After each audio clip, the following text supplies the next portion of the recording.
Welcome back friends. मैं Amar, senior vice president research at Angel One, आपका market यात्रा के इस एपिसोड में स्वागत करता हूं।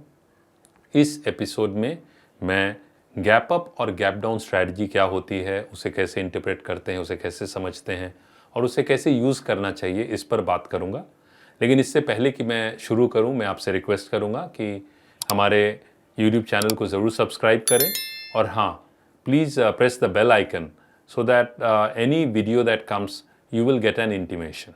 टेक्निकल एनालिसिस में काफ़ी टर्म्स एंड टर्मिनोलॉजीज़ हैं जिनमें gap up and gap down भी एक काफ़ी पॉपुलर एंड कॉमन टर्म है। तो जब भी हम गैप अप या गैप डाउन की बात करते हैं तो हम क्लोजिंग प्राइस को कंपेयर करते हैं नेक्स्ट डे के ओपनिंग प्राइस से। तो फॉर एग्जांपल इंडियन मार्केट्स की बात करूं तो 9:15 में इंडियन मार्केट्स, इक्विटी मार्केट्स खुलते हैं। तो जो पहला प्राइस है उसे ओपनिंग प्राइस कहा जाता है।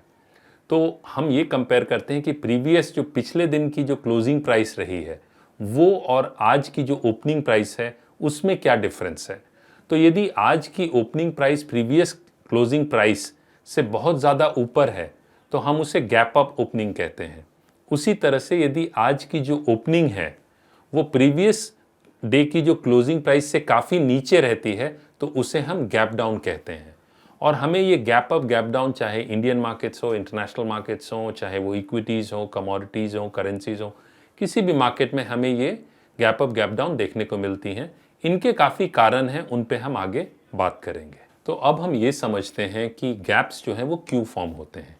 तो सबसे पहले ये बात समझना ज़रूरी है कि मार्केट्स, चाहे वो इक्विटीज़ हो, कमोडिटीज़ हो, करेंसीज, ये सब आज 24 आवर मार्केट्स हैं, मतलब ग्लोबल मार्केट्स हैं।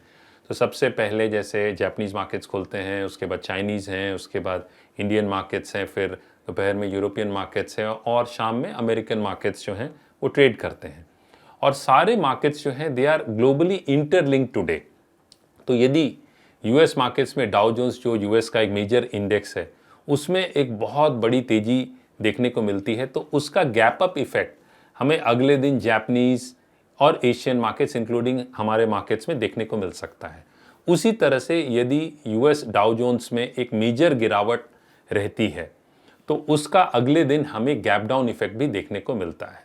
तो गैप अप और गैप डाउन, जो ये गैप्स हैं, इनके और भी अलग कारण हैं। जैसे फॉर एग्जांपल इंटरनेशनल कारणों की बात करूं तो यदि यूएस सेंट्रल बैंक है, जो जिसे यूएस फेडरल रिजर्व कहा जाता है, उसने कुछ मेजर पॉलिसी अनाउंसमेंट की तो उसका इफेक्ट हमें गैप अप गैप डाउन में अगले दिन देखने को मिल सकता है। या फिर यूरोपियन सेंट्रल बैंक जो है, यूरोप का मेजर सेंट्रल बैंक है, उसने कुछ मेजर अनाउंसमेंट किया या फिर ग्लोबली कहीं कोई मेजर घटना घटती है, उसका इफेक्ट हमें गैप अप गैप डाउन में देखने को मिलता है। उसी तरह से डोमेस्टिक फैक्टर्स भी रहते हैं, जैसे इंडियन गवर्नमेंट ने कुछ मेजर अनाउंसमेंट कर दी मार्केट आज के बाद तो उसका नेक्स्ट डे इफेक्ट देखने को मिल सकता है मार्केट्स पे।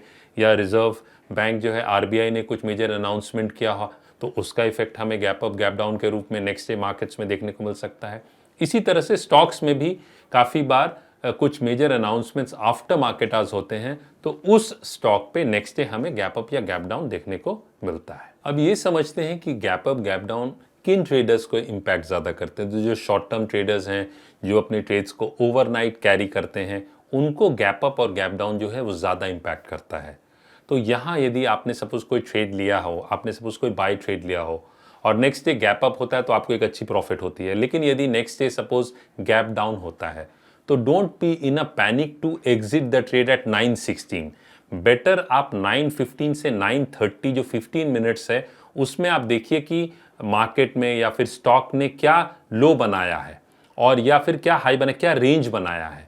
और यदि सपोज आपने बाई किया है और नेक्स्ट डे गैप डाउन होता है तो फर्स्ट 15 मिनट्स का आप रेंज देखिए और यदि वो 15 मिनट्स के बाद जो लो बन गया है वो यदि लो फिर नहीं टूटता है तो don't be in a hurry to exit your trade. क्योंकि बहुत बार ये देखा गया है कि जो फर्स्ट 15 मिनट्स में रेंज बन जाता है वही रेंज काफ़ी समय तक वैलिड रहता है। एक और इम्पॉर्टेंट बात है जो आपको ध्यान रखनी चाहिए कि do not be in a hurry to place a trade. 9:15 से 9:30 के बीच में जब मार्केट्स ओपन होते हैं, ये 15 मिनट्स जो है बहुत इंपॉर्टेंट, बहुत क्रूशियल है। तो जितनी भी इंफॉर्मेशन ग्लोबली रहती है वो मार्केट्स जो हैं उसे एसिमिलेट करता है, मार्केट्स उसे डाइजेस्ट करता है। तो फर्स्ट 15 मिनट्स में आप ट्रेड ना लें तो बेटर है। बिकॉज ये देखा गया है कि जितने भी ज़्यादा इनएक्सपीरियंस जो ट्रेडर्स हैं वो ये फर्स्ट 15 मिनट्स में ट्रेड करते हैं and later on they regret. Why? Because बहुत बार ये देखा गया है कि हाई ऑफ द डे और लो ऑफ द डे जो है वो फर्स्ट 15 मिनट्स में ही फॉर्म होता है। अब हम लोग स्ट्रैटेजीज पे आते हैं कि यदि गैप अप गैप डाउन में किस तरह की स्ट्रैटेजी आप अपना सकते हैं। तो सबसे पहले आप ये कीजिए कि डेली चार्ट्स पे आप 10 पीरियड एक्सपोनेंशियल मूविंग एवरेज लगा लीजिए और आप ये देखिए कि स्लोप क्या है। यदि डेली चार्ट पे 10 पीरियड एक्सपोनेंशियल मूविंग एवरेज का स्लोप अप है और यदि next day market gap down होता है तो आप क्या कर सकते हैं, कोई मेजर सपोर्ट जोन पे या कोई बुलिश कैंडलस्टिक पैटर्न पे या फिर कुछ और टेक्निकल इंडिकेटर्स हैं वो बुलिश इंडिकेशन दे रहे हैं तो वो एक बहुत अच्छी बाइंग अपॉर्चुनिटी बन सकती है। उसी तरह से यदि 10 period exponential moving average daily charts पे स्लोपिंग डाउन है, मतलब उसका स्लोप नीचे की तरफ है और अगले दिन गैप अप होता है और तो कहीं आप रेजिस्टेंस के आसपास या फिर कोई बेरिश कैंडलस्टिक फॉर्मेशन होता है या फिर कुछ और टेक्निकल इंडिकेटर्स हैं जो बेरिश सिग्नल्स दे रहे हैं, so that can be a very good shorting opportunity. तो जब भी आप गैप्स को ट्रेड करना चाहते हैं तो ओवरऑल ट्रेंड जो है उसको नज़रअंदाज ना करें, बिकॉज उसको आप नज़रअंदाज करेंगे तो बहुत बार आप देखेंगे कि आप गलत जा रहे हैं। तो आपने इस वीडियो में देखा कि किस तरह से गैप्स को एनालाइज करते हैं, इंटरप्रेट करते हैं और यूज़ करते हैं। तो मैं आशा करता हूं कि आपको ये वीडियो ज़रूर पसंद आया होगा। यदि आपकी कोई क्वेरी है तो ज़रूर कमेंट सेक्शन में लिखें, मैं पर्सनली उन पर रिप्लाई करूंगा। और हाँ, हमारे यूट्यूब चैनल को ज़रूर सब्सक्राइब करें। Till we meet again, take care.